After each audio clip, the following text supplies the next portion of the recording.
అధ్యాయము 10వ వచనం. మరియు యోబు తన స్నేహితుల నిమిత్తము ప్రార్థన చేసినప్పుడు యెహోవా అతని క్షేమ స్థితిని మరలా అతనికి దయచేసెను. మరియు యోబునకు పూర్వము కలిగిన దానికంటే రెండంతలు అధికముగా యెహోవా అతనికి.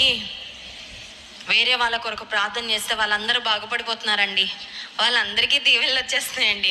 నేను మాత్రం ఇలా ఉండిపోయానండి. కొంతమందికి అదో ఫీలింగ్ అండి కదా, నేను ప్రార్థన చేస్తే దేవుడు వారందరినీ దీవించేస్తున్నాడు, కానీ నా స్థితి మాత్రం ఇక్కడే. అందుకని కొన్నిసార్లు మన ప్రేయర్స్ ఏమైపోతా ఉంటాయి అంటే selfish and self centred prayers. ఏంటండి? స్వార్థపూరితమైన ప్రార్థనలు, నా అనే మాట చుట్టూ తిరుగుతూ ఉంటాయి ప్రార్థనలు. ఒక దైవజనుడు ఏమంటాడంటే, selfish and self centred prayers are not powerful prayers.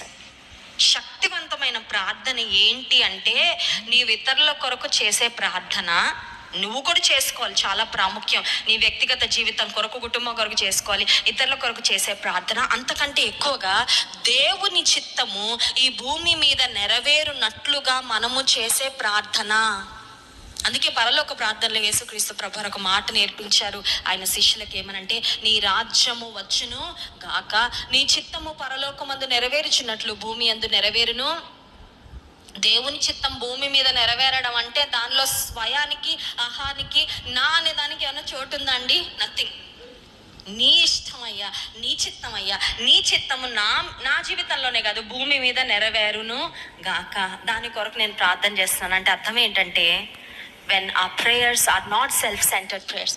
నేను అనుకున్నది నెరవేరపోతే నాకు చాలయ్యా, నేను కోరుకున్నది జరిగిపోతే చాలయ్యా, నేను ఇట్లా అనుకుంటున్నాను. కొన్నిసార్లు కొంతమంది ఎట్లా ఉంటారంటే, ఇతరుల జీవితాల్లో కూడా వారి ఇష్టమే జరగాలి, దేవుడి ఇష్టం కాదు. అర్థమవుతుందా? ఇది కొద్దిగా ఎక్స్ట్రీమ్ అన్నమాట. నా జీవితంలో నా ఇష్టం జరగాలి అని కోరుకోవడం ఒక లెవెల్.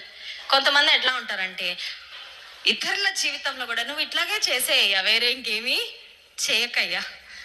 అది స్వార్థంతో చేస్తారో మరి ఏ ఉద్దేశంతో చేస్తారో తెలియదు, కానీ some times we try to control God through our prayers.